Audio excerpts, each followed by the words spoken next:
Bonsoir à tous. Euh, bon, déjà, c'est toujours impressionnant de vous voir aussi nombreux. Merci. Merci à Créatis également, à Phare et à Métis de nous accueillir ce soir pour cette soirée qui est un peu particulière. Elle est relativement hybride puisque c'est à la fois la dernière rencontre muséo de l'année pour l'association Métis, effectivement. Pour les éditions Nées et moi-même, c'est l'occasion d'un lancement très en retard de ce petit livre qui est sorti en novembre dernier. Et pour moi, de manière plus personnelle, c'est l'occasion d'une amorce en fait et d'une transition entre la thématique des dispositifs olfactifs qui était la thématique de cet ouvrage et la thèse que je vais soutenir avec beaucoup d'entrain la semaine prochaine à la Sorbonne sur la muséologie olfactive. Ouais. Je vais être franche avec vous, j'avais préparé toute une intro pour vous expliquer comment on passe d'une thématique sur les dispositifs olfactifs à une table ronde avec un somptueux panel d'invités sur l'exposition du discours olfactif. Mais quand je l'ai déroulé chez moi, ça faisait 35 minutes. Et comme je suis un petit timekeeper dans l'âme, j'ai essayé de réduire ça en 2 minutes. J'ai pas réussi. Du coup, je vais détourner allègrement une citation de Beauvoir, qui a dit une vérité qui peut très bien s'adapter ici. Beauvoir a écrit dans la deuxième moitié du deuxième volume du deuxième sexe que, faute d'objectif, le moyen devient une fin en soi. Transposé à l'olfaction dans les musées, on se rend compte effectivement que la question de comment on matérialise cette dimension olfactive, comment on la met en scène dans les musées, autrement dit la question du dispositif, c'est déjà une telle problématique en soi, de trouver à qui on s'adresse, comment on fait, avec quel budget, etc., que finalement on perd un peu de vue l'objectif, le qu'est-ce qu'on voulait faire, qu'est-ce qu'on voulait dire avec les odeurs dans les musées. Et c'est mon avis personnel, mais j'ai pas peur de vous le dire. Je trouve qu'il y a beaucoup d'expositions aujourd'hui qui sont odorisées de manière un peu gratuite. On odorise pour odoriser, pas forcément parce que c'est ce qu'on voulait faire au départ, mais parce qu'en fait on perd l'objectif de vue en cours de route tellement le process est complexe, parce qu'il faut l'inventer en fait à chaque fois. Du coup, pour introduire rapidement cette table ronde, j'aimerais inviter tous ceux qui sont ici, puisque je sais qu'il y a des acteurs qui viennent de divers horizons et qui participent chacun à leur manière finalement à cette introduction de l'olfaction dans les musées. Déjà, de vous poser la question de l'objectif à chaque fois. Qu'est-ce que vous cherchez à faire quand vous travaillez l'olfaction dans les musées? Et pas forcément vous demander qu'est-ce que vous voulez dire avec les odeurs dans les musées, mais qu'est-ce qu'on peut dire avec les odeurs du musée. Et Mathilde Laurent, qui est là, pourra témoigner que c'est pas parce qu'on n'est pas dans la création d'un jus adapté à une exposition, adapté à un propos, que les parfumeurs n'ont pas leur rôle à jouer là-dedans. Sans transition, je vous présente le fabuleux panel qui est ici avec moi. On commence en face de moi avec ma collègue et amie Sandra Barré. Donc Sandra a un parcours d'historienne de l'art. Actuellement, elle est critique d'art chez Artpress. Donc elle travaille sur le médium olfactif depuis déjà quelques années. Elle vient de terminer un brillant essai sur la manière dont les artistes femmes se réapproprient leur corps via le médium olfactif au sein de leurs œuvres. Et en janvier prochain, elle vous proposera une exposition sur la manière en fait dont les œuvres d'art olfactif sont liées au sacré. Et ce sera, si je dis pas de bêtises, à la galerie Pauline Pavec. C'est ça. À la droite de Sandra, nous avons Christelle Boulet. Christelle Boulet qui est artiste photographe. Et Christelle, en fait, vous avez peut-être déjà eu l'occasion de croiser son œuvre. Elle avait fait une exposition temporaire au Grand Musée du Parfum il y a quelques temps. La pratique de Christelle, en fait, a cela de caractéristique qu'elle se traduit, si ça marche. Ça marche pas.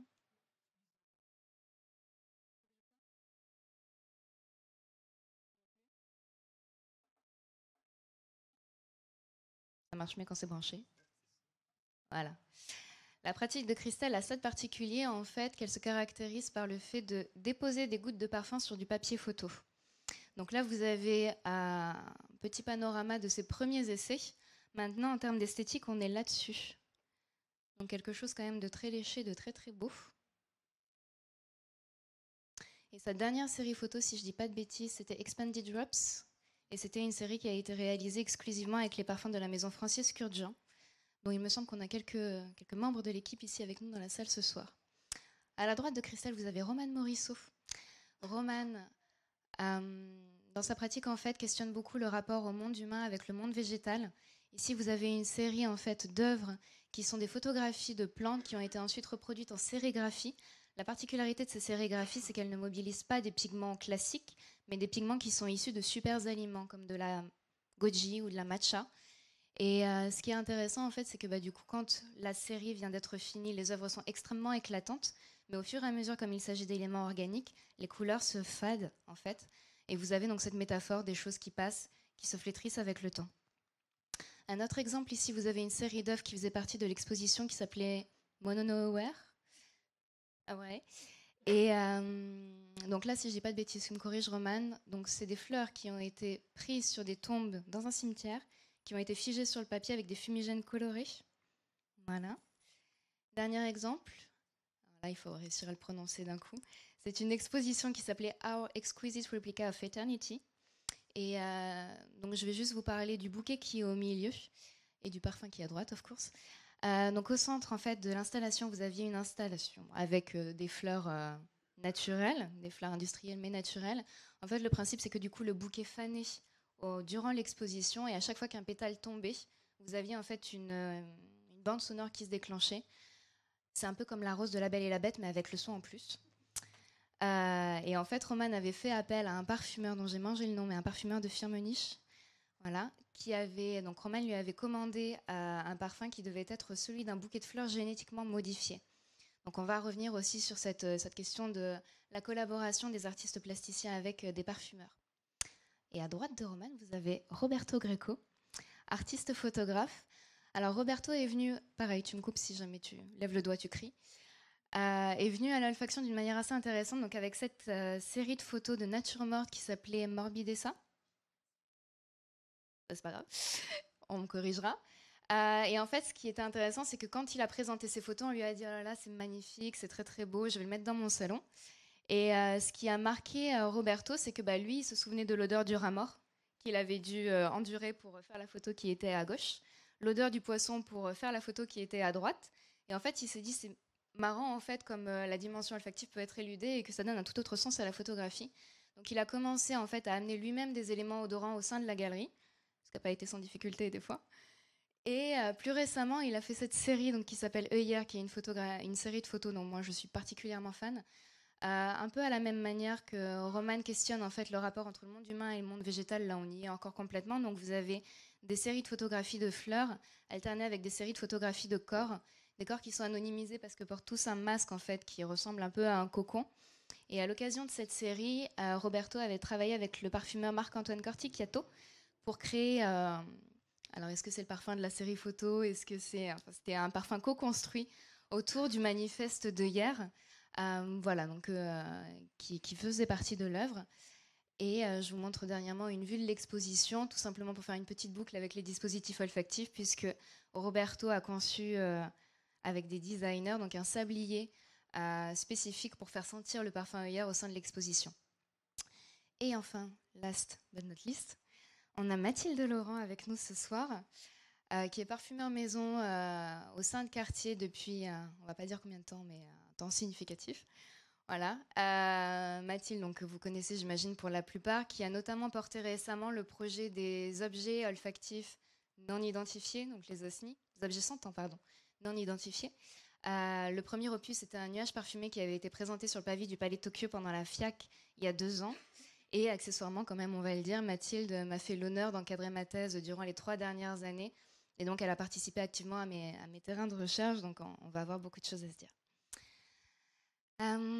Et donc, sans plus attendre, je vais lancer le débat. J'ouvre le fire.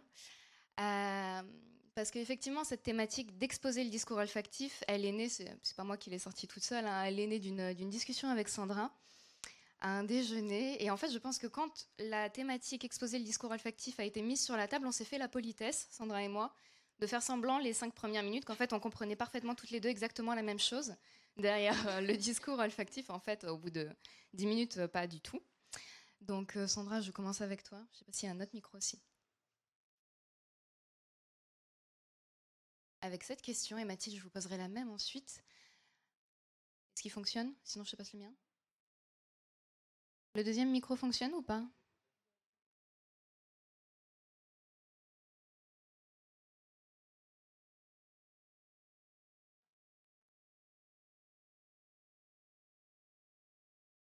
Je vais passer le mien. C'est bon? Ah, c'est bon. Parfait. Avec cette question, donc, Qu'est-ce pour toi que le discours olfactif? Bien. Bon, déjà, merci Mathilde pour l'invitation, évidemment. Merci à toutes les personnes qui ont participé au fait que ce soit possible. La question de qu'est-ce que le discours olfactif est quand même extrêmement vaste. C'est une question qui est nouvelle, enfin nouvellement réfléchie du moins, je pense, sans pour autant que la question soit nouvellement traitée. Je pourrais répondre par divers biais, notamment en disant que le discours olfactif est une manière de parler, de dire des choses, de dire plein de choses, de dire presque tout. En fait, on peut tout dire avec les odeurs. La pratique artistique le montre. On peut parler d'amour, on peut parler de guerre, on peut parler de sujets politiques, d'écologie, de féminisme, on peut parler d'énormément de choses. Je pourrais aussi dire que le discours olfactif est une manière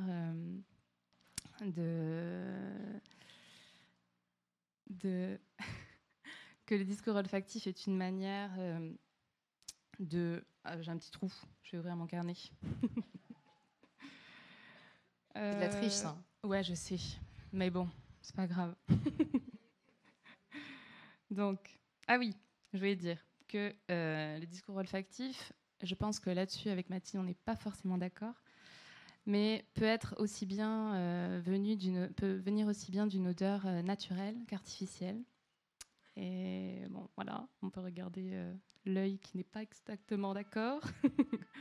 Moi, je pars du principe qu'à partir d'une œuvre est odorante, eh bien, il y a discours olfactif. C'est-à-dire que quand on prend par exemple l'exemple de Walter de Maria, qui est un artiste du land art, qui en 1968 a déplacé des tonnes de terre dans une galerie à Munich, et du coup qui a humidifié cette terre-là, et qui l'a fait sentir, donc, eh bien, il y avait discours olfactif, sans forcément qu'il y ait création artificielle. Et donc là, il y a quelque chose qui soulève à débat, à savoir, est-ce que le discours olfactif est forcément artificiel ou est-ce qu'il peut être aussi naturel? Voilà. Donc il y a plusieurs manières de répondre à qu'est-ce qu'un discours olfactif, mais je pense que tout ça peut être regroupé sur la rencontre entre une intention créatrice, un désir de montrer, d'exposer, et l'utilisation du médium de l'odeur. Je passe à Mathilde. Voilà, qui stresse, mais ça va bien se passer. Alors, vaste question, j'ai envie de dire horrible question. Voilà, mais effectivement, je n'ai pas voulu préparer les questions, donc maintenant j'assume complètement. Donc je pense que même si c'est pas une bonne manière de répondre aux questions et même pas une bonne manière de se comporter dans la vie, de se définir par ce qu'on n'est pas, je vais quand même le faire ce soir et je vais quand même commencer par mettre un peu les pieds dans le plat comme à mon habitude et je vais commencer par dire ce qui n'est pas du discours olfactif. Et dans ton introduction, Mathilde, tu as parlé d'odorisation. Et donc, ce que j'ai d'abord envie de dire, c'est que pour moi, l'odorisation d'une exposition, s'il n'y a pas de message esthétique olfactif derrière, n'est pas du discours olfactif.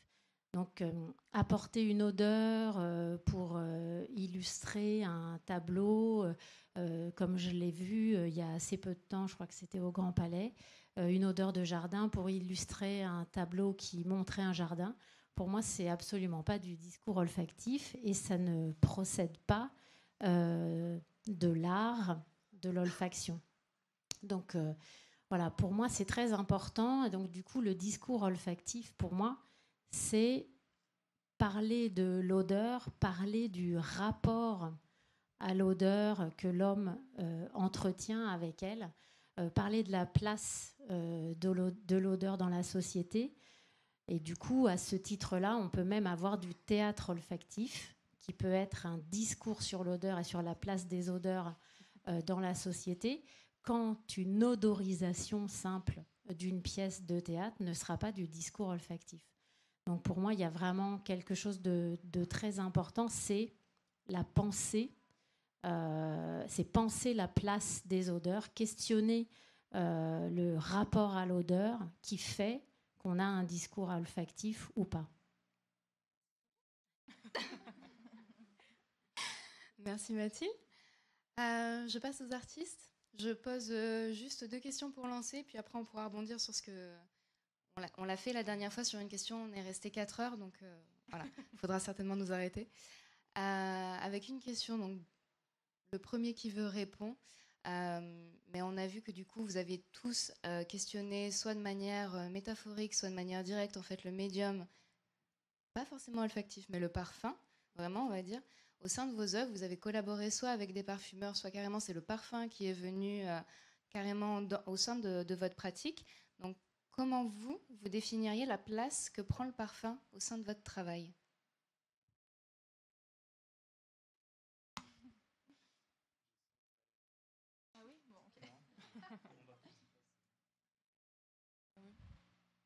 Ça prend toute la place. Donc, si on part du début, moi, ce qui s'est passé, c'est que je suis arrivée en Europe quand j'avais 25 ans et j'ai découvert l'univers du parfum. Je sentais des parfums partout, tout le temps. Je suivais des personnes sur la rue parce que j'avais des parfums que je n'avais jamais sentis de ma vie et qui m'intriguaient. Je me rendais compte que le monde de la création olfactive était un monde extraordinaire où est-ce qu'on pouvait faire autre chose que des parfums, disons, qui ressemblent à tous ceux que je sentais. Et donc, dans ma pratique artistique en tant que photographe, ça a été une évidence pour moi. J'étais complètement obsédée par le parfum. Je sentais tout, je lisais tout. J'ai même essayé par plusieurs moyens de devenir parfumeur, en vain. C'est dur de devenir parfumeur. Et du coup, j'ai dit, bon, je vais continuer à faire ce que je sais faire. Je sais faire de la photo, je sais faire des images. Donc, c'est un sujet qui est super intéressant parce que c'est un sujet qui n'a pas été beaucoup exploré, disons. Et donc, dans ma pratique, le parfum prend toute la place.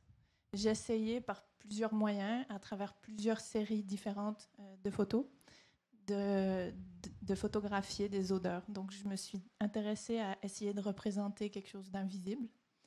Et de série en série, je me suis rendu compte que chaque fois que je photographiais quelque chose, c'était en le regardant, ça devenait quelque chose de tellement direct que je ne laissais pas la place au spectateur à vraiment pouvoir se plonger dans l'univers d'une odeur parce que un parfum, une odeur, c'est toujours quelque chose qui est très personnel.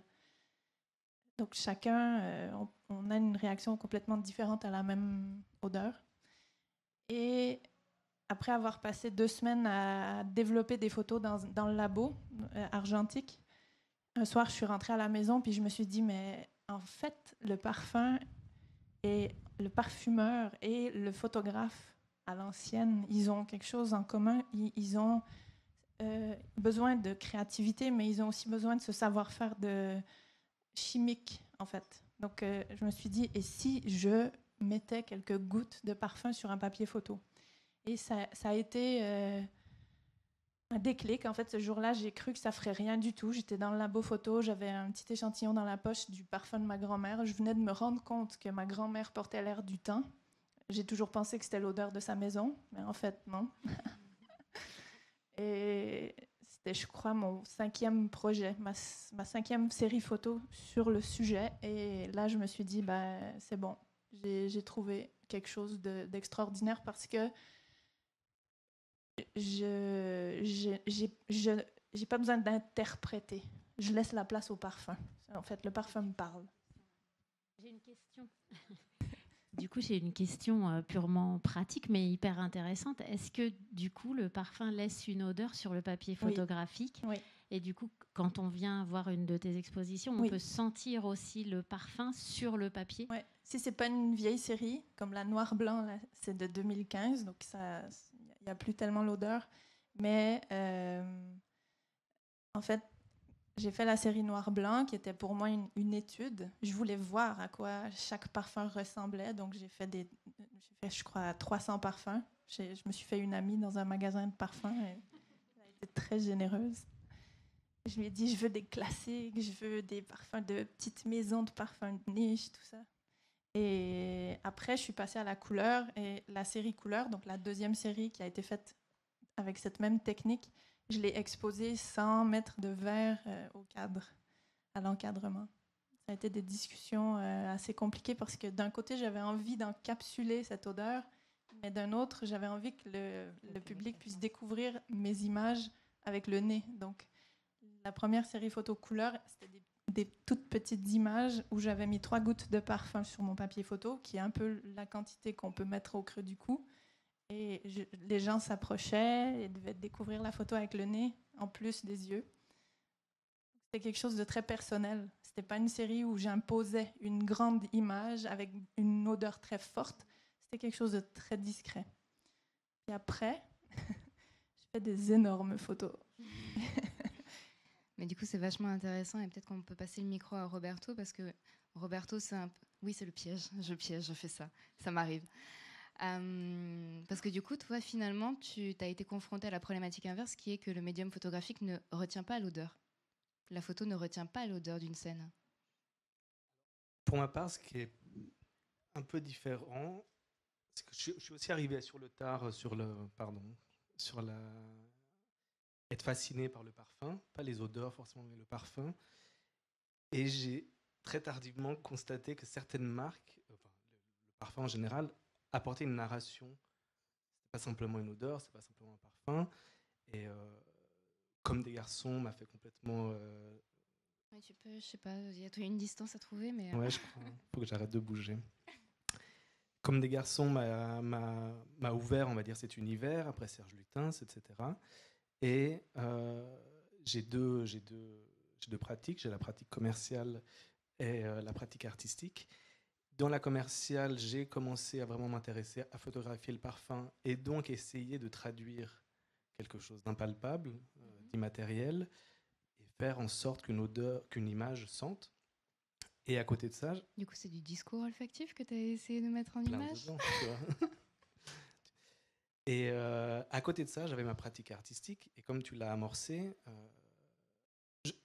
gentiment, la fascination pour le parfum et cette nouvelle série commençaient à travailler. Et comment apporter cette autre dimension. Donc, comme tu l'as aussi gentiment dit, les débuts n'étaient pas assez laborieux, mais je n'ai pas forcément très réussi. Et je me suis toujours dit ce serait génial de pouvoir faire travailler un professionnel. Là, je t'aide encore dans le discours, justement. De faire travailler un professionnel, donc quelqu'un dont c'est le métier, de venir traduire olfactivement mon discours, mon idée, ma direction artistique. Alors, je pensais que c'était impossible. J'ai rencontré Marc-Antoine Corticchiato de la maison Parfum d'Empire et j'ai eu la chance qu'ils me disent oui. Et du coup, après tu m'arrêtes parce que peut-être que je vais déborder sur les futures questions. Ça a été très intéressant d'arriver vers lui en disant voilà, j'ai commencé une série, donc la dernière hier, des fleurs, des corps, j'aimerais traduire ça. Voici des idées, qu'est-ce que tu en penses? Donne-moi les tiennes. Et voilà, donc deux artistes se rencontrent. Et du coup, comment traduire son univers? Je ne suis pas allé vers lui par hasard. Son rapport au végétal était forcément essentiel. Et donc, il a fallu que je le fasse parler avec les matières et que moi, je sache quoi lui dire aussi pour que la finalité soit quand même l'objet parfumant que tu as montré en photo. Et du coup, on arrive à cette notion de la direction artistique quand l'idée en fait d'un parfum pour compléter une œuvre émane de l'artiste vers un parfumeur. Est-ce que soit toi, soit Romane, vous pouvez développer un peu cet aspect, Romane? Il va falloir parler, Romane, à un moment. Oui, on en a déjà un petit peu parlé.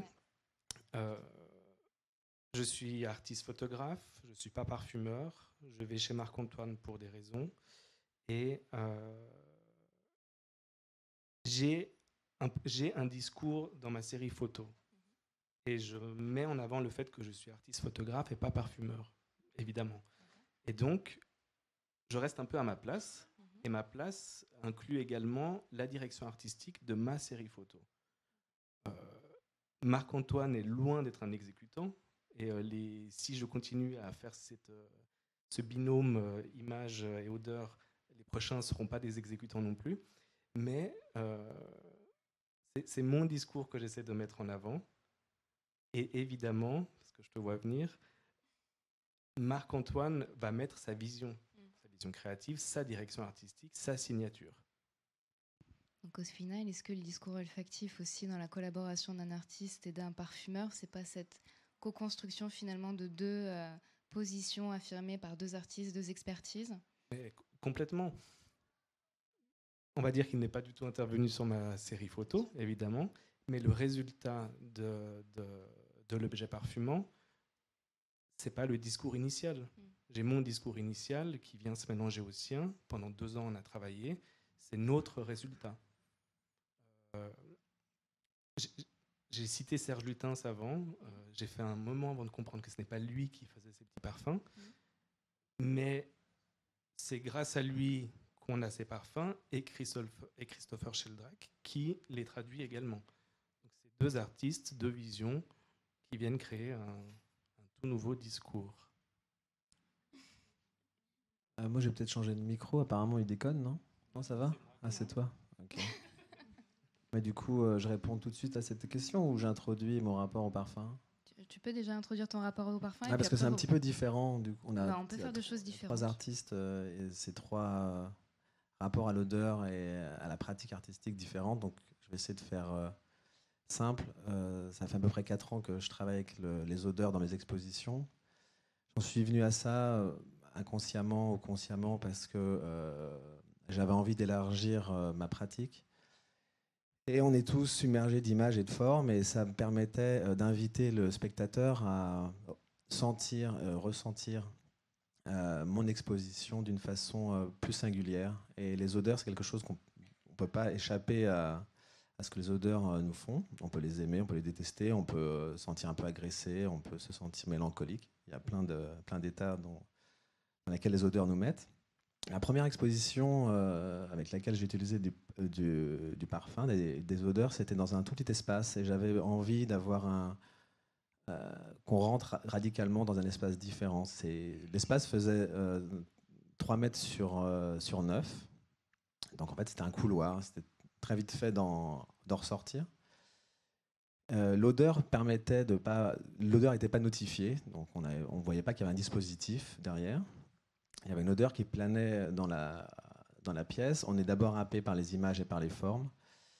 Et puis, si on notifie l'odeur, voilà, c'est quelque chose. Mais inconsciemment, il se passe, ça met en place un rapport à l'exposition un peu différente. Et suite à ça, pour chaque exposition, j'ai travaillé avec d'abord Malone Lab, qui était basé à Berlin, qui n'était pas un parfumeur à la base, qui était une personne qui faisait des odeurs pour des bougies, qui avait collaboré pour différents artistes comme Jonathan Meze ou Canada Grosse ou Yoji Yamamoto. Et voilà, j'ai commencé à travailler avec lui. C'était une collaboration assez incroyable. J'étais dans son labo avec qui on sentait progressivement construire l'odeur. Je différencie l'odeur et le parfum parce que effectivement, c'est un rapport avec les odeurs. Les odeurs sont plurielles. Le parfum, pour moi, introduit. Mais je notifie parce que ici, vous avez parlé de parfum, c'est-à-dire de parfumeur, et toi, tu as parlé de parfum qui t'entourait. En fait, c'était des odeurs fabriquées, aussi dans un but commercial. Moi, c'était des odeurs. Donc, les odeurs, elles sont plurielles, elles sont partout, elles existent. On ne les notifie pas. Des fois, elles sont peu présentes, mais c'est comme tout. Voilà.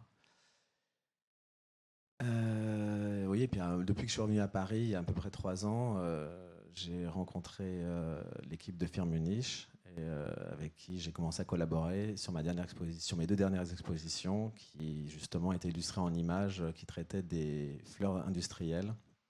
Et voilà, j'avais besoin. Ces fleurs industrielles ne sentent quasiment pas, ou elles le sentent, c'est par hasard. Donc j'avais envie de créer en collaboration avec eux une odeur d'un parfum, d'un bouquet de fleurs génétiquement modifié. Donc voilà, ça c'est la dernière collaboration avec eux. Le parfumeur avec qui j'ai travaillé, c'est Ilias Herminidis, voilà, pour ceux qui connaissent. Et pour revenir à la question du directeur artistique, non, c'était quoi De la manière en fait dont tu te positionnes à partir du moment où tu sollicites un parfumeur. Ah oui, bah voilà. Est-ce que toi, enfin, je sais qu'on en avait déjà parlé avec Roberto, donc Roberto était vraiment dans cette dynamique de la co-construction. Est-ce que pour toi, c'est une relation... Attention, on va y avoir... Est-ce que pour toi, c'est une relation descendante? Comment tu le vis? Il n'y a pas vraiment de hiérarchie, c'est-à-dire que je ne maîtrise pas un outil, je collabore avec des personnes qui sont pas moi, qui étendent la vision que j'ai des choses. Dans mes expositions, il y a aussi des installations sonores, donc je collabore avec un ami ou avec d'autres personnes sur des installations sonores. Donc c'est une recherche pour étendre. Effectivement, j'ai d'abord une envie. Cette envie est formulée par des mots et après ça prend forme là avec des odeurs. Et je ne demande pas une chose précise. J'ai une idée de l'exposition qui peut être assez réduite, avec une direction assez stricte. Mais voilà, en fait, c'est pour ça. C'est pas tout à fait. Je demande pas un produit fini comme une marque demanderait à un industriel un produit fini qui corresponde à un besoin précis. Moi, c'est plus ouvert. Effectivement, voilà. Merci. Petite question. Alors du coup, je vais mettre les pieds dans le plat à mon tour, parce que je crois que c'est ce qu'on fait entre Mathilde. Est-ce que du coup, on pourrait dire que le discours, c'est une intention à la base, qui potentiellement se traduit là, dans un cas particulier, par l'unité de langage olfactive, donc qui est la création d'un parfum potentiellement ou autre chose. Est-ce que ça te paraît cohérent avec ta vision, ou est-ce que c'est encore à côté? Non, c'est effectivement le discours olfactif. Parce que l'introduction était sur les musées, sur les odeurs, etc. Et c'est comme toute pièce artistique, elle naît d'une intention qui n'est pas celle de la décoration. Et les odeurs peuvent être perçues ou conçues comme une décoration, voilà, qui n'est plus une image, un son ou une forme, mais une odeur. Effectivement, il faut qu'il y ait une intention pour que ça soit une pièce artistique. Voilà. Mathilde? Non, je hochais la tête parce que, du coup, en tant que parfumeur, quand je vous entends, en fait, moi, je considère que pour que l'œuvre soit forte, en fait, le parfumeur devrait complètement s'oublier. En fait, moi, je pense que si je travaillais avec vous, ce qui m'intéresserait, et je pense que c'est là où le discours devient intéressant, parce que finalement, on est là pour mettre en olfaction une vision, une intention, un discours justement artistique. Et donc à ce moment-là, je considère en tant que parfumeur que le discours du parfumeur n'a aucun intérêt. Là, le parfumeur, il a un intérêt quand il a un discours artistique sur le parfum. Mais quand il est en train de faire un parfum qui doit prolonger une photographie, qui doit prolonger une œuvre, en fait, j'ai envie de dire, je suis toujours assez raide en mots, mais sa seule dignité, justement, c'est de s'effacer et de se fondre dans le discours pour le restituer au plus juste. Et pour moi, je voulais dire quelque chose qui me paraît assez important. Tout à l'heure, on a essayé de définir un peu ce qu'est le discours olfactif. Pour moi, le discours olfactif, il n'est présent que s'il ouvre des champs de réflexion, de compréhension, de rapport à l'odeur. Et il n'est pas présent, en fait, dès qu'on ferme un champ. Dès qu'on dit, ben voilà, je reprends l'exemple que je donnais tout à l'heure où j'avais vu un tableau et puis il y avait un petit trou dans un mur où on pouvait sentir la soi-disant odeur du tableau qui était une odeur de jardin. Et moi, ça m'a profondément dérangée parce que, je suis désolée, mais un tableau, c'est toujours un tableau, ça n'est pas un jardin. Je ne vois pas pourquoi un tableau qui représente un jardin devrait sentir le jardin et pourquoi cette odeur que je sens là, c'est l'odeur d'un jardin. Donc pour moi, ça m'a fermé 3 champs directement. Voilà, un tableau, ça montre ce que c'est, finalement, c'est comme si on nous assénait qu'un tableau, c'est une réalité et qu'on n'a pas le droit de rêver et qu'un tableau est le monde. Et finalement, un jardin, ça doit sentir vert. Et donc, finalement, un tableau ne peut être odorisé que parce qu'il représente. Donc, pour moi, c'est la catastrophe à l'état pur, parce qu'il n'y a plus aucun rêve, il n'y a plus aucun art, il n'y a plus aucune élévation, il n'y a plus aucune beauté, il n'y a plus aucune liberté. Donc, c'est pour ça que j'expliquais que le discours olfactif, pour moi, n'était pas là.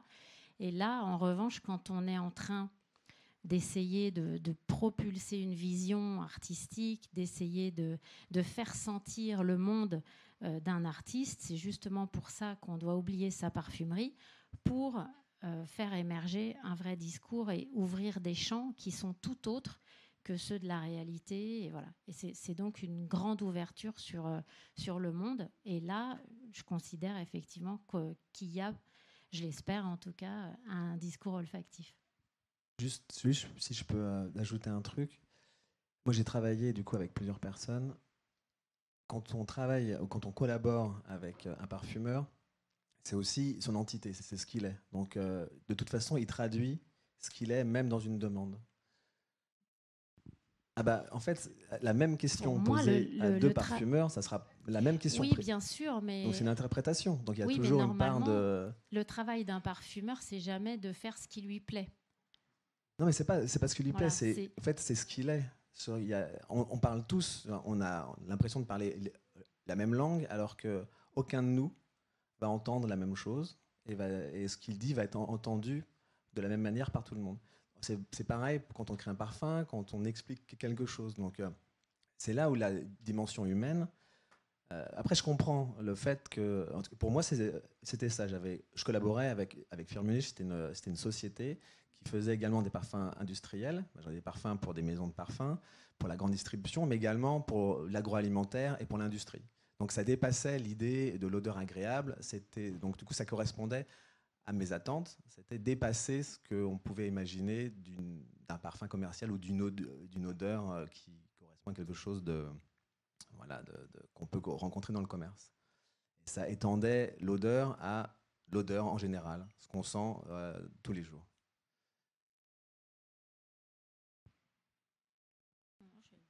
C'est bon. Donc du coup, je rebondis sur ce que vient de dire Mathilde.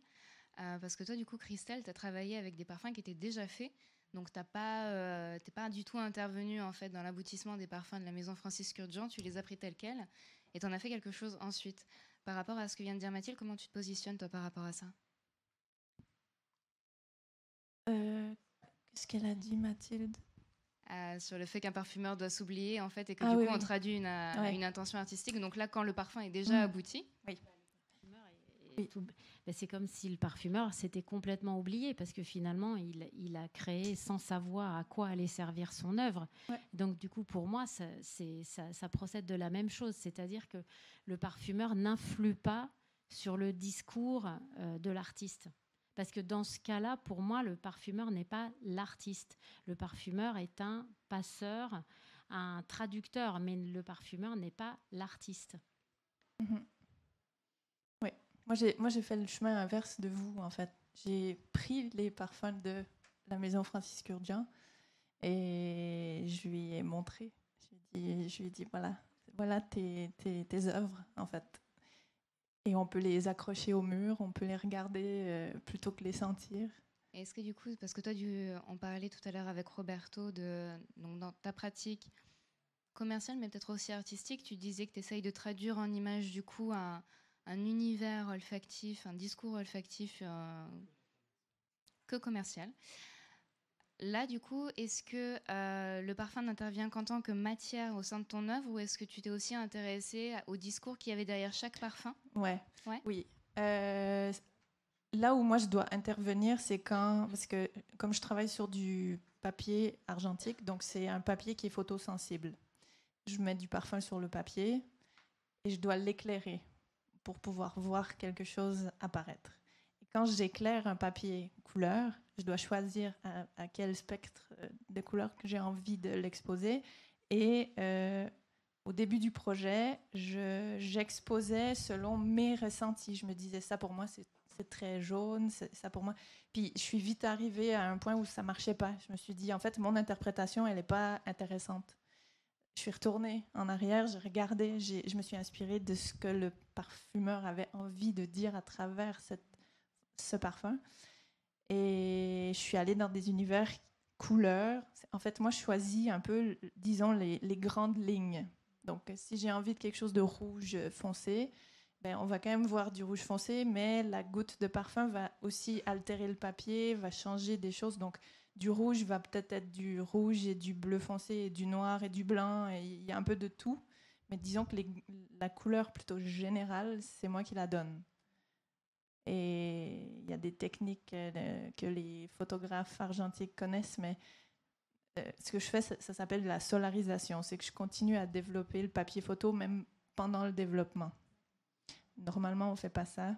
En fait, c'est assez drôle parce que quand je présente mon travail à des photographes, typiquement, là, il y avait une exposition au musée de la photo à Bienne, en Suisse. Siège. Il y a des photographes qui sont venus me voir le soir du vernissage qui m'ont dit « C'est extraordinaire, vous faites tout ce qu'on n'est pas supposé faire avec votre papier, c'est super. » Et d'autres qui sont venus puis qui me disaient « Mais vous avez fait quoi là ? C'est n'importe quoi. » Donc en fait, ceux qui sont très techniques, ça les choquait. Et ceux qui sont un peu plus créatifs trouvaient que c'était ingénieux d'aller chercher plus de détails, plus de couleurs en faisant tout ce qu'on ne fait pas normalement dans le labo en fait. Je fais tout ce qu'il ne faut pas. Sandra, du coup là on est face à un cas intéressant quand même où on a des détournements un peu de médium, on a de la photographie qui se met à sentir, on a des pigments qui se mettent à faner. Donc en termes de, je sais qu'on a Erika Wiki aussi dans la salle, en termes de critique d'art, comment on se positionne du coup pour poser un discours aussi sur ces œuvres, les expliquer, les étudier, comment toi tu fais, comment tu... Alors en fait, je pense que c'est un ingénieux, une sorte de réflexion entre traducteurs. Je crois que c'est vraiment ça qui est le point comment on dit, d'alignement de tout ça. C'est qu'au final, j'ai l'impression que chacun a une intention, a quelque chose à dire de ce qu'il voit, de ce qu'il sent, de ce qu'il ressent. Et au final, on traduit tout ça avec nos mots. Et dans mots, j'entends pas que les mots écrits, mais certains vont avoir un langage olfactif, d'autres vont avoir un langage visuel, d'autres vont avoir un langage, moi j'écris. Et chacun finalement met un petit peu d'eau à son moulin en essayant de créer quelque chose de plus global et de plus presque total. Ça rejoint cette idée de l'œuvre d'art totale qui va au-delà des cinq sens finalement, mais qui a... Ça se coupe, hein. Ça se coupe. Ouais, il faut trouver le... C'est un petit peu compliqué. Et donc, du coup, qu'est-ce que je disais ? Oui, donc c'est une sorte d'œuvre totale qui crée finalement un langage qui va au-delà de tous les langages qu'on connaît, puisque c'est une union de différents langages. Et alors moi, j'aimerais poser la question donc, à toi, mais aux artistes, parce qu'on en a aussi plusieurs avec nous ce soir, l'importance du coup d'aller rencontrer les artistes et de s'enquérir finalement de ce qu'ils ont voulu faire. Parce que finalement, quand on a des œuvres qui sont visuelles, qu'on peut appréhender par la vue, on se rend compte qu'il y a beaucoup de critiques d'art qui arrivent à plaquer quelque chose sur ces œuvres parce que elles disent quelque chose visuellement, c'est factuel. Quand on est dans la dimension olfactive, est-ce que du coup, il n'est pas nécessaire, fondamentalement, est-ce que les artistes n'ont pas un rôle plus important à tenir ? Je ne sais pas, je pose la question. Je ne suis pas sûre, en fait. Je pense que... Je pense que avec le médium de l'olfaction qui est extrêmement vierge, il n'y a pas de symbolique de l'odeur, il n'y a pas de nuancier particulier vis-à-vis de l'odeur. On est sur quelque chose d'extrêmement subjectif. Donc à partir du moment où il y a une création olfactive qui naît, eh bien, je crois qu'elle appartient en fait à celui qui sent. Et du coup, le fait d'aller rencontrer les artistes pour voir... pour confronter en fait les différentes intentions et les différentes réceptions, ça permet de comprendre quelle était l'intention de départ, mais sans pour autant que le récepteur soit dans le faux, forcément. Donc, quel est l'intérêt ? C'est une richesse supplémentaire, je crois.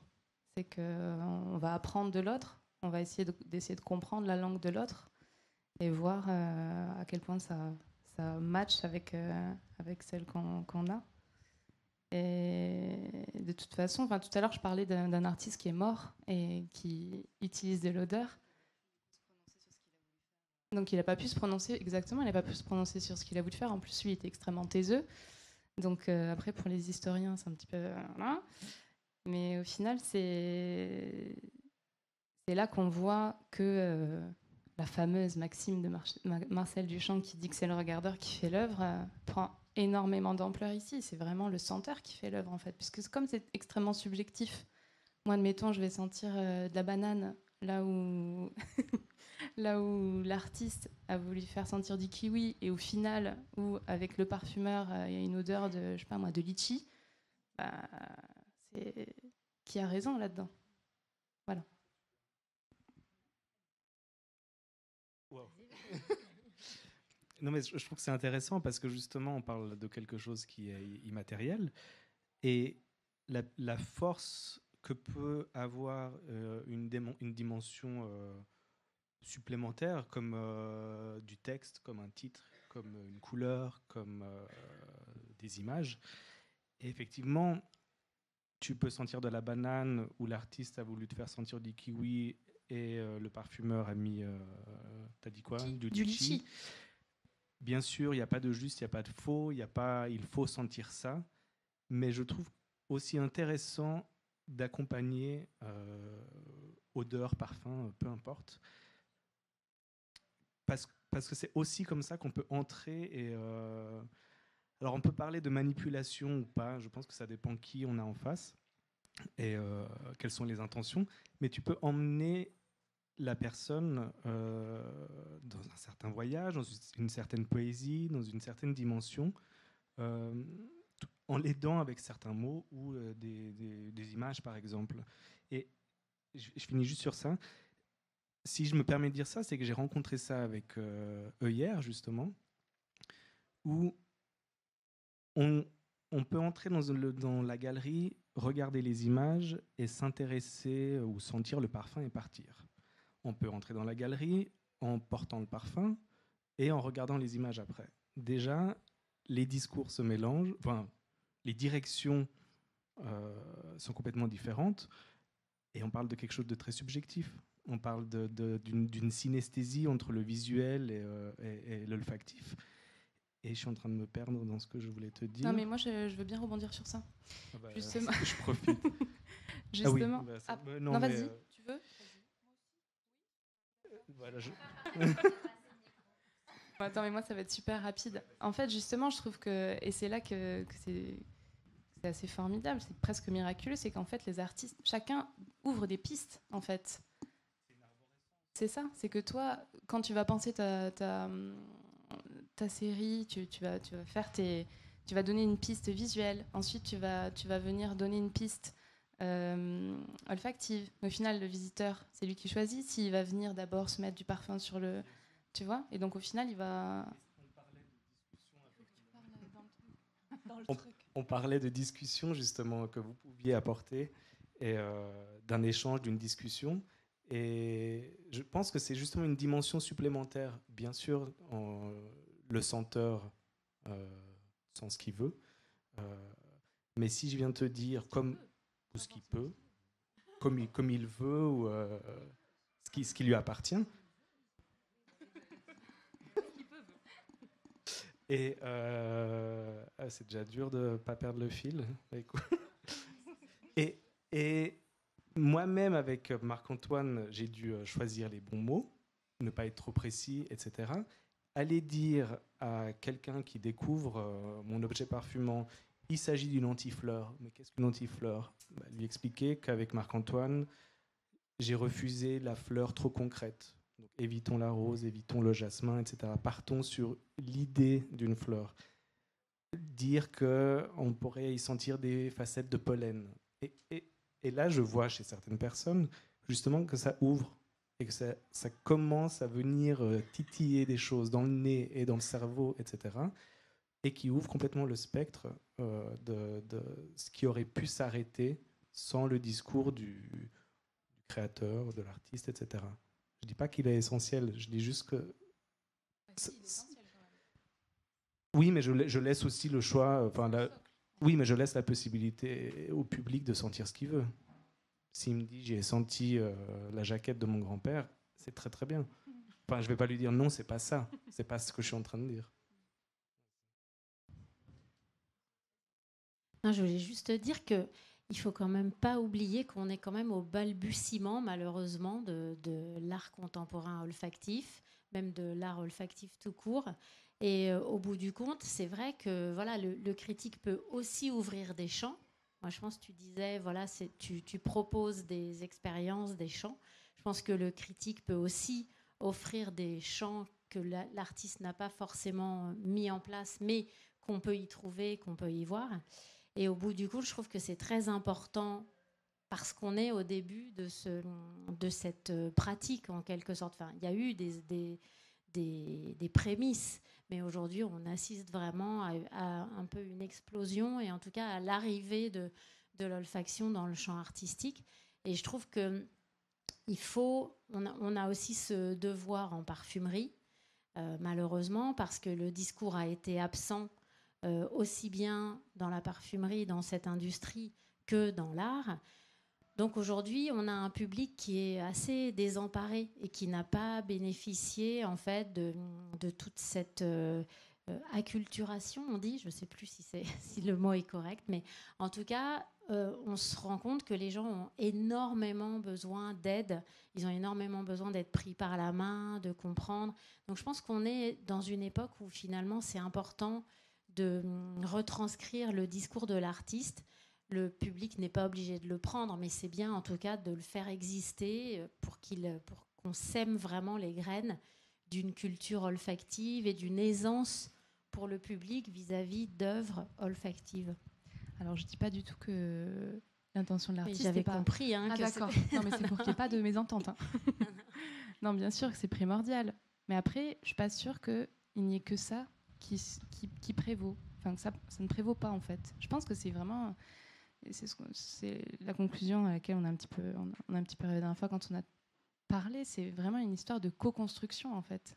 Et c'est assez beau, je trouve, d'assister à ça, de voir qu'au final, chaque voix, bon, peut-être pas chaque voix de chaque personne dans le monde, mais il y a quand même un esprit d'équipe, en fait, qui se met en place petit à petit dans cette découverte...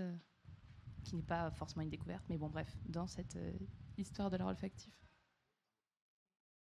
Tu peux faire une exposition sans faire appel à un parfumeur, une exposition avec de l'odeur.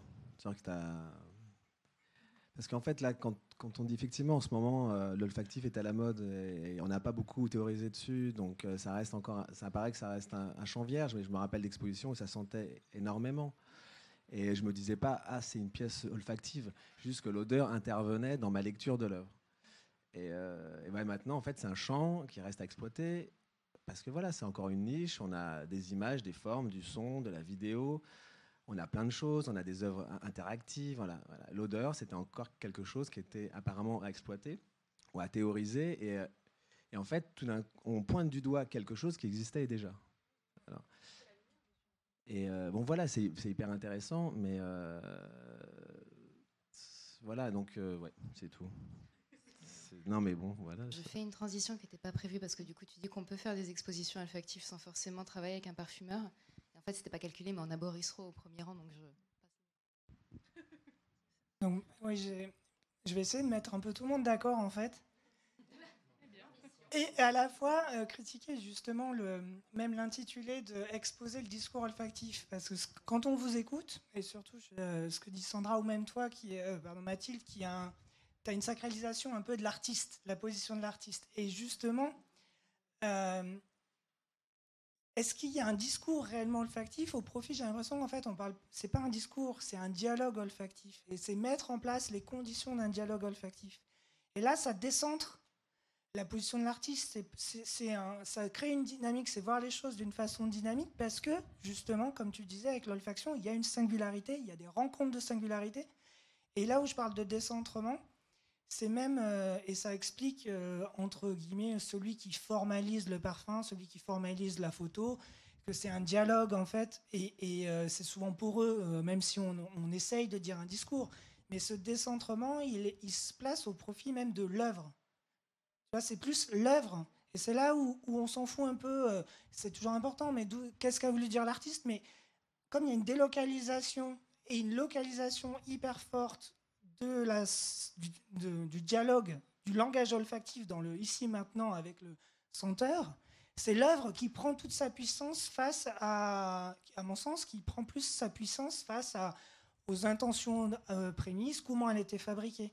Donc il y a vraiment un ici maintenant qui est de l'ordre du dialogue et qui même peut-être annule la question le discours est peut-être pas possible, mais on peut dialoguer. C'est là où je mettrais une nuance que je pense qu'en fait elle tourne autour de. Au départ, je disais rencontre, mais c'est même pas une rencontre, c'est un dialogue. Rencontre, ça impose encore qu'on espère quelque chose. Bref. Merci Boris. Et là, moi, du coup, je trouve que tu sacralises un petit peu la rencontre entre le visiteur et l'œuvre, parce que finalement, quand tu as un visiteur ou une personne, peu importe, qui rencontre une œuvre olfactive, c'est l'œuvre en fait qui se met un peu à la place de l'artiste et du coup qui doit. Attends, s'il te plaît. Mais par exemple, pas plus tard que sur l'exposition Accord qui a eu lieu il y a quelques semaines, je me rappelle qu'au vernissage, les œuvres étaient là, les parfums étaient là, les gens qui sont arrivés pour visiter l'exposition, la première question c'était où sont les artistes, où sont les parfumeurs. Donc il y a quand même un truc où je rejoins Mathilde qui est que c'est ce qu'on vise à long terme, hein, que l'œuvre prenne sa pleine place en fait, et puis qu'il y ait dialogue via l'odeur entre une personne et une œuvre d'art. Mais pour l'instant, je pense qu'on n'y est pas encore. On est encore au stade où les gens ont besoin d'être pris par la main, pas parce qu'ils n'en sont pas capables, mais parce que ça les rassure, parce que l'odorat, c'est nouveau. Enfin, d'activer finalement la sensorialité olfactive des gens, c'est nouveau pour eux. Et après, ça se discute, hein. Mais je pense que c'est ce que tu dis, c'est ce qu'on vise, mais je pense qu'on n'y est pas encore. Tu as tout à fait raison, je me suis très mal exprimé. Un erratum. Œuvre, quand je disais œuvre, c'est presque le dispositif global. Et tu as par exemple, quand tu dis il faut accompagner les gens, les orienter. Non, mais que c'est une dimension intéressante, importante, ça fait partie de l'ensemble. C'est pas justement un truc qui est posé là, non, isolé. C'est un dispositif global et dans le dialogue, il y a justement d'être à l'écoute de l'autre et de donner les clés de l'autre, de donner du vocabulaire s'il y a besoin ou d'être là, tu vois. Oui, je me suis trompée.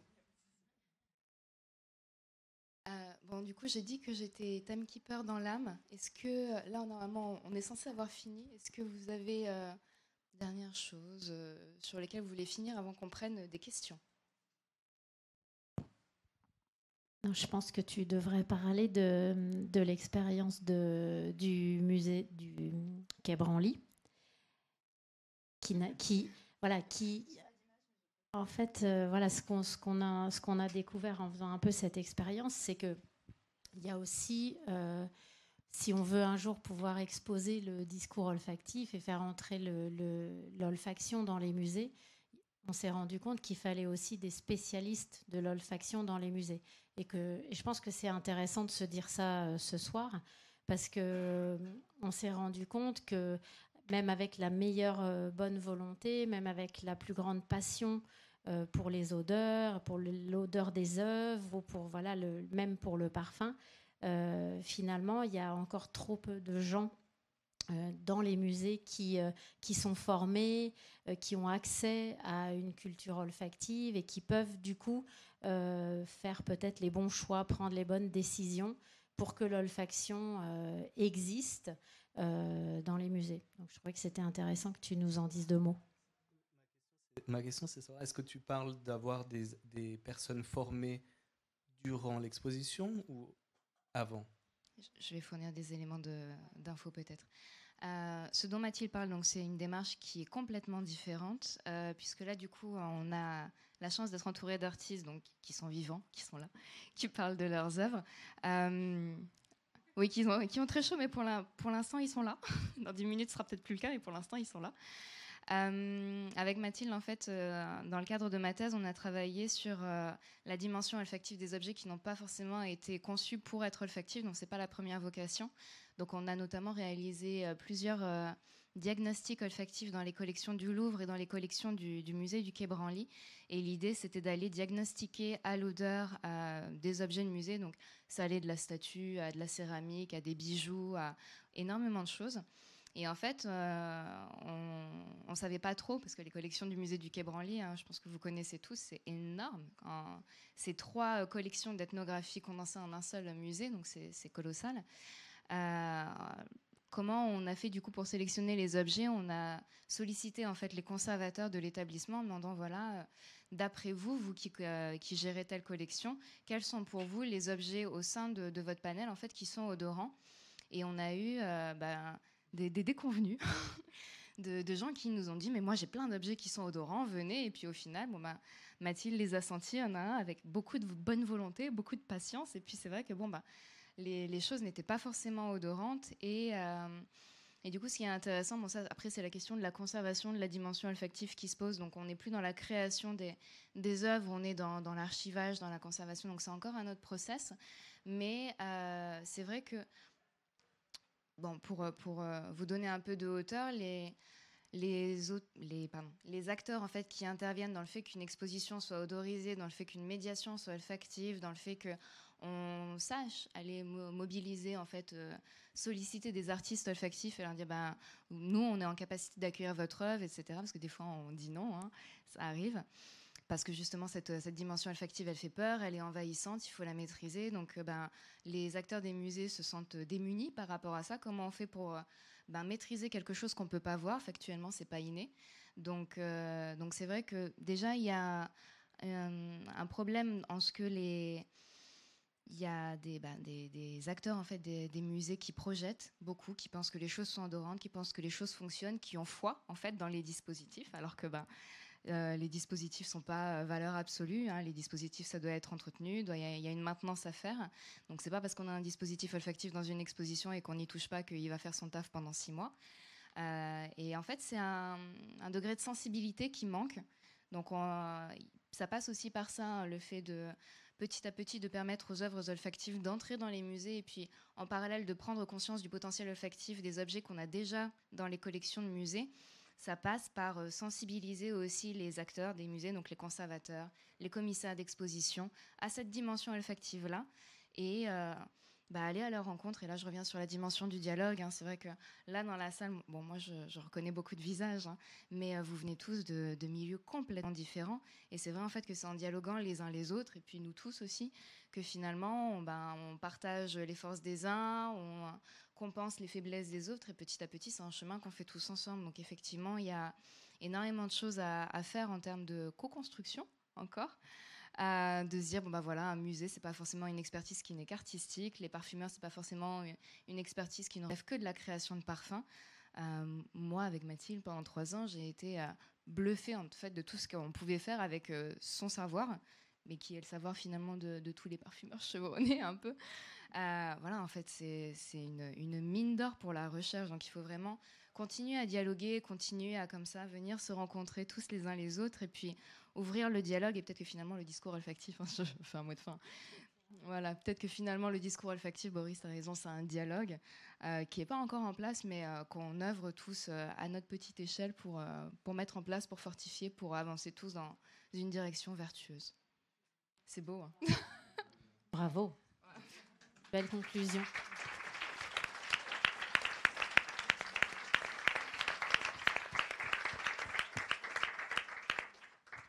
Alors du coup, j'ai 20 minutes pour prendre des questions et notre superbe panel d'invités aussi a 20 minutes pour prendre des questions si vous en avez. Sinon, on peut libérer la place et essayer d'aller profiter de l'air frais dehors. C'est comme vous voulez. Est-ce qu'il y a des questions dans la salle? Oui, pas d'air frais, mais... Bouge avec le micro.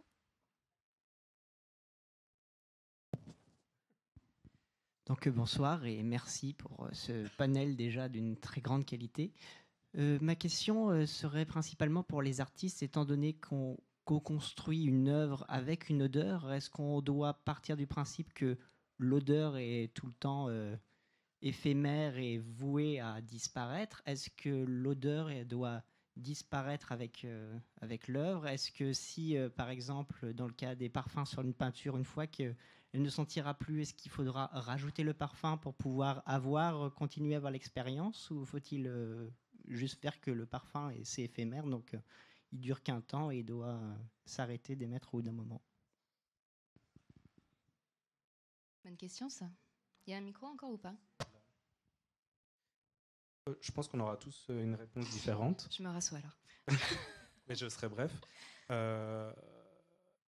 J'ai l'impression qu'il y a eu beaucoup de questions, mais de ce que je retiens, c'est que pour mon cas, on peut repartir avec dans la mémoire le souvenir olfactif de l'exposition, comme on peut l'emporter. Je l'ai matérialisé. C'était justement le but de matérialiser une exposition, une série, et mon discours et tout ce qu'on a dit avant. Alors que là, je pense qu'il y aura deux réponses complètement différentes. Alors, c'est assez intéressant. J'ai fait une exposition. Alors déjà, le parfum, il s'altère avec le temps. Donc, si on a un parfum utilisé une fois pour une exposition, et si on veut réactiver la même exposition un an après, le parfum, il aura muté. Donc, soit on refait faire le même parfum, soit voilà, ça sera autre chose. Donc, effectivement, le parfum, c'est quelque chose d'assez instable.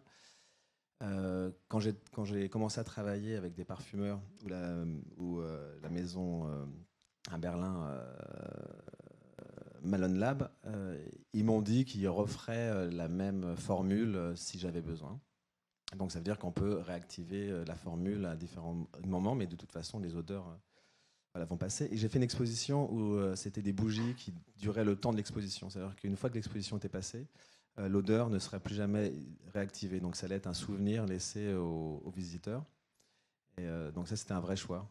Voilà. Je ne sais pas si ça répond, mais en tout cas, c'était un choix, un souhait que ce parfum ne soit que pour cette exposition. Et à la fin de cette exposition, les bougies étaient consumées et de toute façon, c'était fini, quoi. Alors j'aimerais bien être dans une année pour pouvoir vous répondre sur la nouvelle série sur laquelle je suis en train de travailler, mais je peux rien dire. Mais ce que je peux dire, c'est que le parfum sur les photos, il part. Et moi, mon but, c'est de le montrer. C'est pas tellement qu'on le sente en même temps, c'est vraiment qu'on le voit. Par contre, il y a quelque chose, je trouve, qui n'est pas logique, c'est que si vous venez dans mon atelier, ça sent le parfum, ça sent le Sephora. Donc, je ne sais pas pourquoi, quand ils sont dans l'atelier, il faut absolument qu'ils restent avec moi, toutes les odeurs. Mais en exposition, ça part. Ce que j'aime particulièrement avec les photos que je présente, c'est que, un peu comme le parfum, la photo couleur, elle n'est pas super stable dans le temps. Donc, ma série noir-blanc risque de bouger un tout petit peu dans les couleurs dans 100 ans. La série photo qui est en couleur, j'ai dit noir-blanc. Hein? Noir-blanc, plus stable, couleur, pas stable. Et donc, ça évolue comme un parfum. Donc, l'image évolue comme le parfum. Je trouve assez intéressant de me dire que la photo change. Puis ça me fait penser aussi un peu à ta série qui évolue aussi. Visuellement, ça change comme un parfum avec le temps. Comme toute chose. Est-ce que vous avez quelque chose à dire sur pas le parfum porté, l'éphémérité du parfum, ça vous inspire quelque chose ou... Non, tout simplement, pour moi, on n'attend pas de la musique qu'elle dure toujours. Enfin, le média est comme ça. L'odeur, c'est éphémère. Donc, ça fait partie, justement, c'est la position de l'artiste, en fait, de décider s'il veut pérenniser l'odeur de son œuvre ou si, au contraire, ça fait partie de l'œuvre que l'odeur s'en échappe. Donc pour moi, il n'y a pas à répondre à cette question. Chaque artiste, justement, on l'a vu, va y répondre avec justement sa vision et son message. Moi, j'ai envie de répondre par une question en demandant est-ce qu'une peinture du XVIe siècle qui est en pleine décrépitude doit être restaurée ou pas? Ben oui. Et oui, ben non, pas forcément. Ben si, la peinture aussi. Pourquoi? On va dire ça à un conservateur. Oui, mais justement, donc je pense que c'est pas à nous de décider ça aujourd'hui, ce sera aux générations futures. Non, mais c'est vrai, au final. Oui, après, il y a d'autres choses qui rentrent en jeu, bien sûr.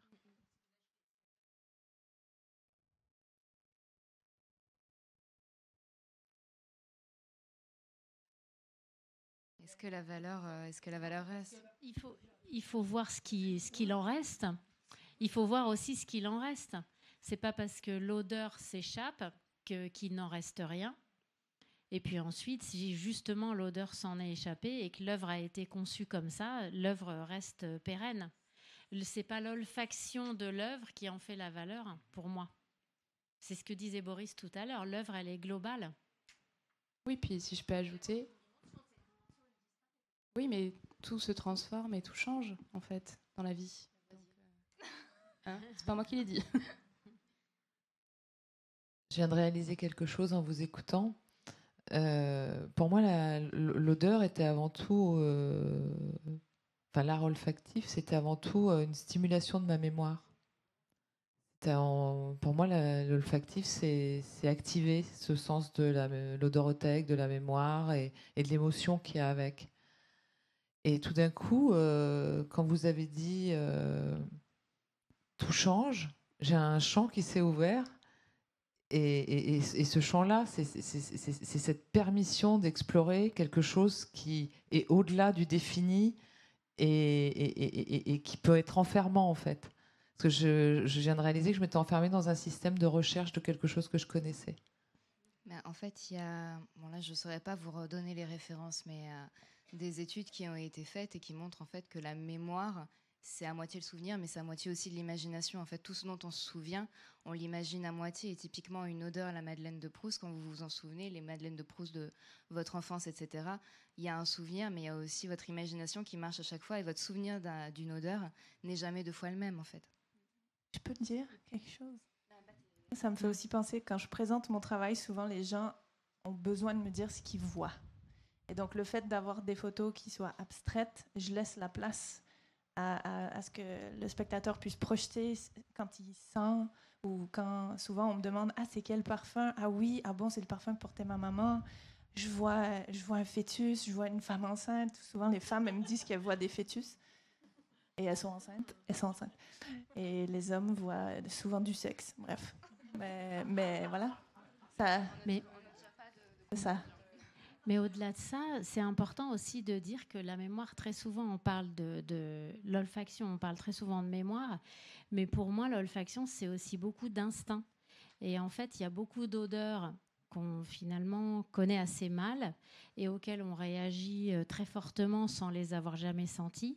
C'est les odeurs de mort, de putréfaction, de sang, d'excréments. Et là, on n'est plus du tout dans la mémoire. On est juste dans l'instinct, dans l'amygdale en fait. Non, c'est pas une mémoire archaïque, c'est vraiment le cerveau qui réagit et qui est programmé en fait pour détester ces odeurs, pour ne pas être capable de les surmonter.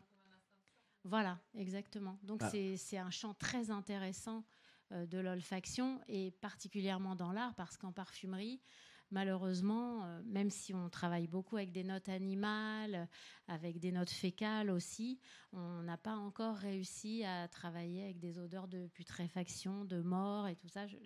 Ça ne marche pas très bien chez Sephora.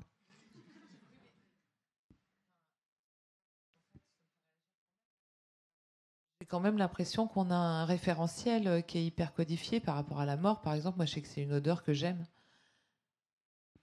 Alors, ça dépend. Alors, je veux dire, la putréfaction ou l'odeur d'urine ou des choses comme ça. Mais je pense qu'on a un référentiel qui est quand même codifié par rapport à cet instinct archaïque quand même d'adhésion ou de répulsion. Et il est quand même par rapport à notre parcours, à notre histoire. Et je pense que mais si par exemple tu réagis au sang parce que dans l'instinct de survie fait que on est câblé pour réagir à tension danger si on sent putréfaction et sang, je pense que ça correspond peut-être quand même à une mémoire de chasseur-cueilleur ou j'en sais rien. Ouais, là il faudrait un Benoît Châle ou un Roland Salès ou un Patrick MacLeod pour répondre. Et là, effectivement, moi, je les ai lus, mais je n'ai pas leur pensée. Voilà. Non, je pense que c'est compliqué. Mémoire archaïque, je pense qu'on en a tous une, mais est-ce qu'on sait l'activer? Est-ce que c'est celle-ci qui se réveille? Franchement, c'est hyper difficile. Moi, je pense que c'est vraiment une histoire d'instinct. Voilà, je pense que c'est des molécules qu'on est rarement habitué à sentir. C'est peut-être aussi des molécules non odorantes qui activent d'autres zones comme l'organe voméronasal, des phéromones, des choses comme ça. Donc là, honnêtement, ça dépasse mes connaissances de parfumeur. Je commence au plus près. Elle est où l'autre question? Hop. Il y a plusieurs femmes avec des écharpes. Attendez, je reviens. Oui, bonjour. Je pense qu'il y a un terrain où les odeurs sont extrêmement importantes aussi, mais je parlerai plus d'odeurs plus que de parfums, c'est le comestible. Et il se trouve que moi, j'ai énormément fait d'installations et de performances en utilisant le comestible, que je considérais comme des offrandes. Et donc, la partie olfactive est forcément extrêmement importante. Et je rebondis sur ce qui vient d'être dit, qui me paraissait très intéressant sur la mémoire, parce que quand on travaille sur l'éphémère, c'est la mémoire qui compte, en fait, quelle qu'elle soit, c'est-à-dire, puisque ça dépend uniquement de l'individu, et comme vous avez dit tout à l'heure, de l'imaginaire. Mais je pense qu'à travers le comestible, on touche un terrain qui est olfactif aussi. Voilà. Là, c'est l'éternelle question, Sandra. Est-ce que Michel Blasi fait de l'art olfactif? On y revient. Ah, là. Est-ce que, du coup, on n'a pas un élément de réponse pour cette dame?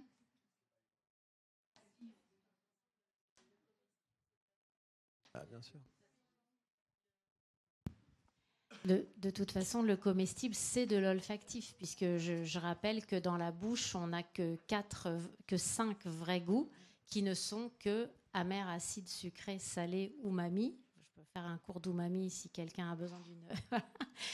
Donc, il y a 5 goûts uniquement dans la bouche, et tout le reste, c'est de l'olfaction. Les arômes, donc tout ce qui est comestible qu'on mange et qu'on apprécie, le concombre, la fraise, le chocolat, c'est avec le nez qu'on l'expérimente et pas avec la bouche. Donc, effectivement, le comestible, c'est de l'olfactif.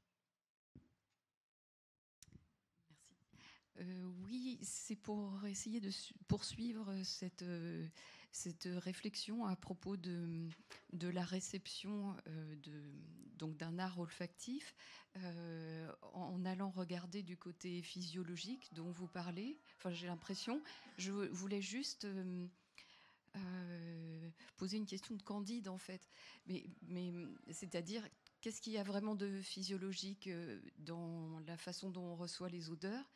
Et moi, j'ai pas beaucoup d'éléments de langage concernant les odeurs, mais juste pour faire un parallèle,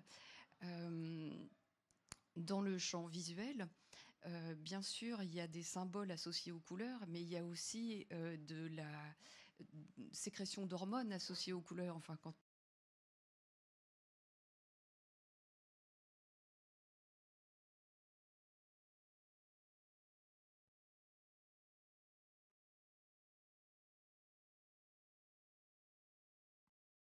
Alors, une fois de plus, j'aurais, je pense, du mal à répondre. En fait, ce qu'on sait, c'est que l'olfaction, c'est absolument subjectif. Et comme l'a dit Bachelard, en fait, chaque souvenir olfactif est coloré de son contexte.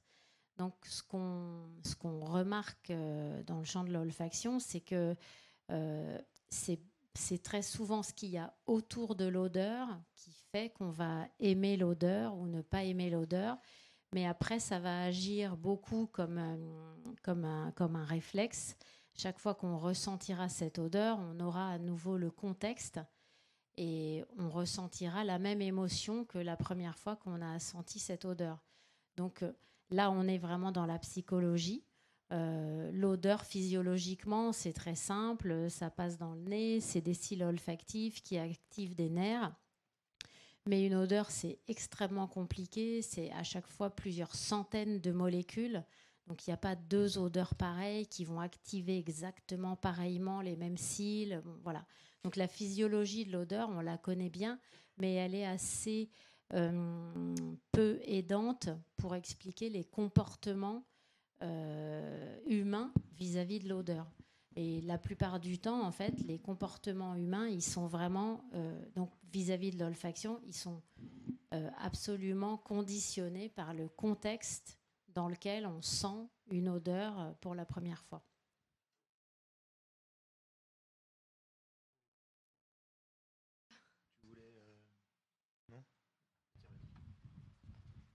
C'est une question un peu au carrefour du critique, de l'artiste, du parfumeur, de l'exposition du discours olfactif, mais ce serait quoi les conséquences de l'exposition d'une formule de parfum, en fait? La conservation, tout ça.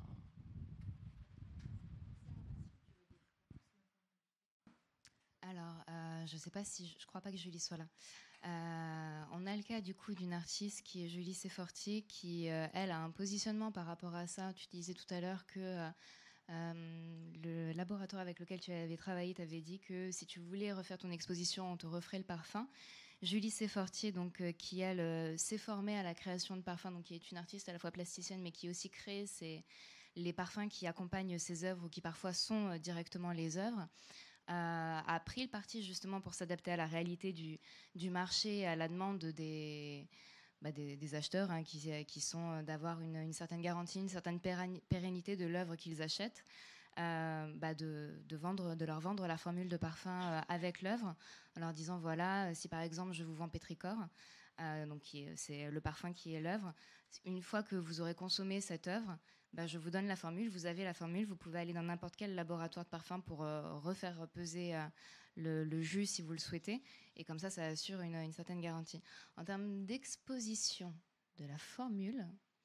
Ce serait comme donner le négatif d'une photo, qui est en édition, une édition de 3 exemplaires, et ce serait donné à un des acheteurs. Alors en fait, est-ce que tu parles en termes de peut-être d'éloquence du coup du discours? Parce que je me dis que par exemple pour des gens comme des étudiants en école de parfum, des gens qui peut-être voient un ingrédient et du coup ont dans la tête ce que cet ingrédient va sentir, ça peut avoir une certaine éloquence peut-être. Moi, tu m'exposes une formule de parfum, ça va être à titre documentaire, mais ça va pas forcément avoir plus d'éloquence pour moi en termes de discours olfactif. Je sais pas Sandra si tu veux dire quelque chose là-dessus. En fait, je pense que ça, c'est une question qui concerne les artistes, en fait. Si un jour, il y a un artiste qui veut exposer une formule, il nous expliquera comment. Là, nous, on peut pas... je vois pas trop comment on peut répondre à ça. Après, ça dépend aussi, du coup, pour le cas où on travaille, collabore, co-construit avec un parfumeur, il faut quand même aussi l'accord du parfumeur. Est-ce que, du coup, Marc-Antoine Corticchiato aurait été OK pour qu'on expose la formule de hier ?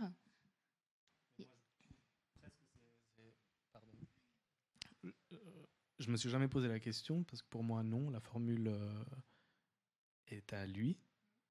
On a une espèce de contrat tacite où il va pas utiliser cette formule pour quelqu'un d'autre, mais j'ai pas à lui demander sa recette en fait. J'ai pas à lui demander ni à moi et encore moins à l'exposer. Et la seule mais pour moi, elle lui appartient, cette formule. C'est pas moi qui ai dit mets tant de ça et tant de ça et tant de ça. Donc je reste à ma place pour le coup.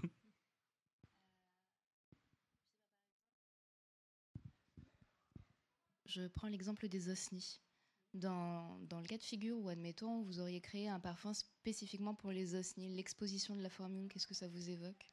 Oui, non, hors sujet, je sais pas. Honnêtement, ça me pose aucun problème. Pour moi, une fois que une fois que le dispositif est en place, ce qui est important, c'est que les gens puissent faire l'expérience. Après, que quelqu'un puisse reproduire l'odeur. Enfin, je trouve que oui, non, ça me pose aucun problème parce que c'est vraiment pas. D'abord, il faut savoir que une formule, on peut faire exactement le même parfum, la même odeur avec une formule différente. Donc, si quelqu'un veut faire la même odeur que la mienne, il n'a pas besoin de la formule pour le faire.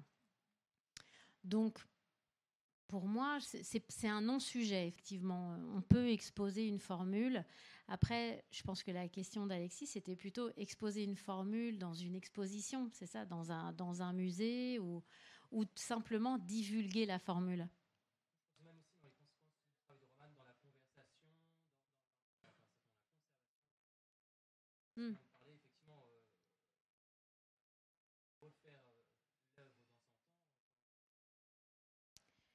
Alors, de toute façon, ouais, aujourd'hui, on sait que malheureusement, même les parfums qui continuent à se vendre pendant 100 ans, on ne peut pas toujours garder la formule intacte. Tu le sais mieux que personne.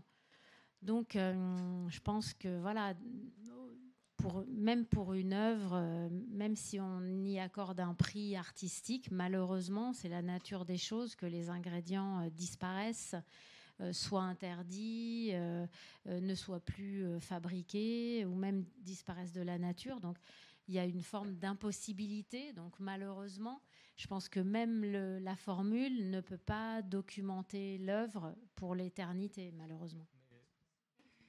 Je ne pense pas que l'art s'arrête juste à sa reproductibilité. Parce qu'on peut parler de tout ce qui est organique. Je veux dire, la peinture n'est plus la même qu'il y a 200 ans, qu'il y a 100 ans, etc. Donc je ne pense pas. Alors après, c'est un autre débat. Et ce n'est pas ce que tu es en train de dire. De s'arrêter à ça et par rapport à la formule que la seule valeur artistique d'une odeur, d'un parfum, etc., soit uniquement une formule A4, recto verso de certains ingrédients. Et peut-être que c'est là aussi où ça reprend tout ce qu'on s'est dit entre la vision une direction artistique d'un tel et d'un tel. Que c'est un tout, différentes discussions et discours. Moi, je suis désolé, mais je reste sur le discours quand même. Et pas forcément le dialogue. Et j'apporterai pour moi, le discours qui reste quand même assez vaste comme interprétation, j'y vois surtout une vision artistique que tu refuses que tu dis que le parfumeur doit s'effacer, etc. Je pense pas que tu puisses t'effacer, en fait. Je pense que il s'agit pas de mélanger.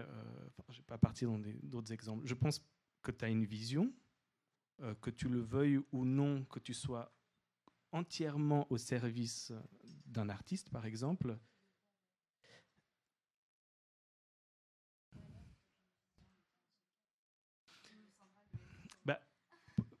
J'ai envie vraiment de faire des frontières beaucoup plus légères entre discours, vision et signature.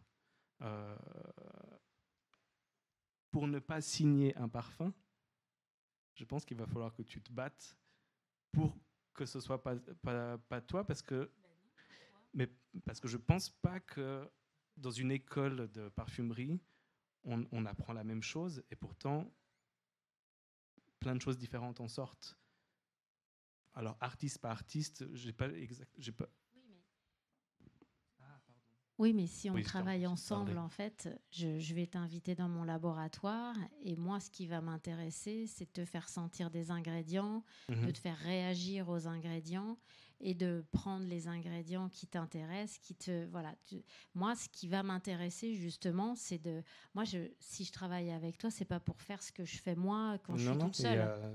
Donc, si je travaille avec toi, ce qui va m'intéresser, c'est d'essayer justement de glisser complètement dans ce que toi, tu as dans la tête et d'essayer d'être au plus près de ce qui te fait réagir. Et moi, je vais être juste là comme un cuisinier qui te dirait, bon, bah voilà, dans la poêle, on va mettre d'abord l'huile et puis après, tu vas voir, on va mettre les haricots verts.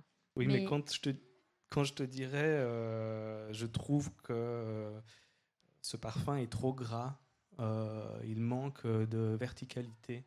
Je ne suis pas en train de te dire rajoute tant de % de lavande et enlève tant de % de patchouli. Oui, mais moi, je vais te le demander. Parce que mais moi, moi, si tu mais me non, dis mais c'est je trop gras, pourrais je pas vais te te le dire. dire gras comment, Oui, lourd comment.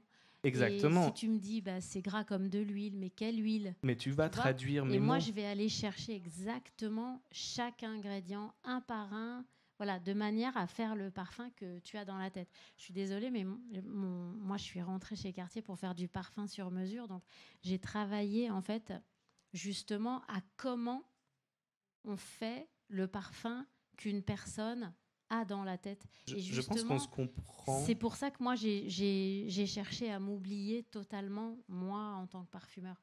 Je pense qu'on se comprend, mais qu'on reste quand même dans quelque chose d'assez subjectif. Et je vais te dire des choses à travers mon prisme et tu vas les traduire à travers le tien. Et que malgré tout, si je te dis moins gras, plus ci, plus ça, avec le plus de précision possible, tu feras quelque chose, il fera quelque chose, etc. C'est pour ça que je dis que ta signature ou ton discours ou ta vision artistique, je vois pas comment elle peut s'effacer. Parce que je suis pas en train de demander à un ordinateur. Ça dépend de comment on travaille au départ. Si je te fais apprendre un alphabet, après moi j'ai plus besoin de chercher ce que tu veux dire. Si tu apprends l'alphabet, quand tu t'exprimes, tu deviens presque aussi savant que moi. Mais Roberto, c'est ta prochaine série, c'est ça?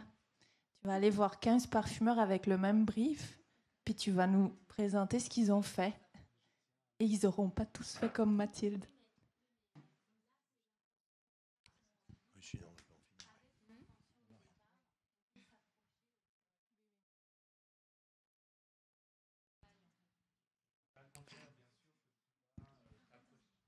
Non, mais le plus près, c'est jamais exactement.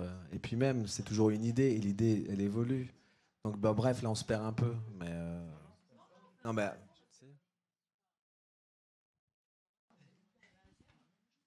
Non, mais j'ai l'impression que ce qui est important, justement, c'est cette histoire de dialogue et que la proposition que fait Mathilde, c'est quand même de laisser de côté le parfumeur qu'elle peut reprendre à un autre moment, enfin, ce que je comprends, mais que là, vraiment, il y a un souci d'aller interroger pour être au plus près de l'autre. Et c'est ça que je trouve qu'il faut entendre quand même. Parce que je suis d'accord que peut-être ça sera différent, mais peut-être pas, testons-le. Peut-être, je suis désolée, je coupe parce qu'on va devoir arrêter. On prend une dernière question si ça vous va. Mais de toute façon, on peut rester là jusqu'à 3h du matin avec des débats comme ça. Donc, dernière question. Et puis après, de toute façon, on pourra aller dans la cour pour suivre de manière plus informelle. C'est un honneur, déjà, d'être le dernier. Ma question, elle est pour vous, Mathilde. On a parlé d'art olfactif pendant tout le long. Et ça n'a été qu'une forme d'art associé à l'olfaction, comme ça qu'on dit. Et est-ce que, c'est une question comme ça, je ne sais pas, est-ce que ça existe, est-ce que ça a déjà existé quelqu'un qui a fait une œuvre que olfactive? Enfin, juste un truc à sentir, un genre de symphonie, mais juste dans le pif. Est-ce que ça... Et juste une deuxième, comme ça, je fais les deux questions d'un coup, comme ça on est peinard. Est-ce qu'il existe des odeurs qui réveillent des sensations? On parlait de la mémoire tout à l'heure, un truc presque animal. Est-ce qu'il existe des odeurs qui réveillent n'importe quelle sensation, mais uniformément, par exemple, à nous tous qui sont là? Est-ce que non, mais c'est une question que je pose à des professionnels, s'il vous plaît. Donc, est-ce que ça existerait, un truc comme ça? Et voilà. Merci.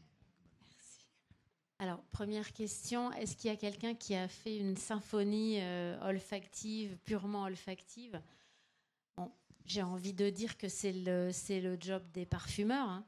C'est ce qu'on est tous censés faire. C'est ce que, à mon avis, pas tout le monde fait.